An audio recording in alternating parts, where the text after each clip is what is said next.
बिस्मिल्लाहिर्रहमानिर्रहीम। अस्सलामु अलैकुम वरहमतुल्लाहि वबरकातुहू। दोस्तों, घर या दफ्तर के लिए यूपीएस या इन्वर्टर सिस्टम की वायरिंग के लिए सिर्फ सिंगल वायर या एक तार का इस्तेमाल करना। दोस्तों, हम एक तार के ज़रिए, एक वायर के ज़रिए घर की यूपीएस की वायरिंग करना सीखेंगे। चलें दोस्तों, सीखते हैं। ये हमारे घर की जो मेन सप्लाई इधर आ रही है, लाइन जिसको हम फेस भी कहते हैं, न्यूट्रल। ये मेन ब्रेकर या मेन स्विच पे आ रही है। उसके बाद दोस्तों, ये हमने फ्यूज़ लगाया है लाइन पे, फेस पे। इन केस हमारा मेन स्विच या ब्रेकर ट्रिप ना हो तो ये फ्यूज़ गैस सप्लाई को कट ऑफ करा दे।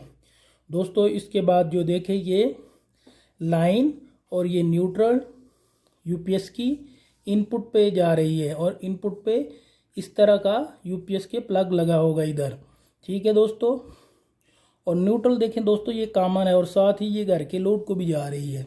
ये पंखों को जा रही है, एनर्जी सेवर को। इधर भी दोस्तों ये न्यूट्रल घर के लोड को, एनर्जी सेवर, पंखा एनर्जी सेवर को डायरेक्ट जा रही है। और दोस्तों, ये जो आउटपुट है यूपीएस की आउटपुट से ये एक ही लाइन हमने ली है और वो बटन के थ्रू होके पंखा, और फिर बटन के थ्रू होके दूसरे पंखे में, और फिर बटन के थ्रू होके एनर्जी सेवर, और फिर लाइन बाकी घर के लोड, एनर्जी सेवर, फिर पंखा, फिर एनर्जी सेवर। ये बटन के थ्रू होके जा रही है हमारे घर को, लोड को। ठीक है दोस्तों, इसी तरह यूपीएस 12 वोल्ट बैटरी को भी सप्लाई कर रहा है। यूं ही घर मेन सप्लाई अवेलेबल होगी, ये जो है बैटरी को चार्ज करेगा और मेन सप्लाई पे हमारा घर का लोड चल रहा होगा। यूं ही मेन सप्लाई फेल होगी तो हमारा घर का लोड जो है इसके अंदर जो इन्वर्टर के थ्रू, यूपीएस के थ्रू जो है बैटरी के थ्रू सप्लाई मिलना शुरू हो जाएगी 230 वोल्ट हमारे घर के लोड को।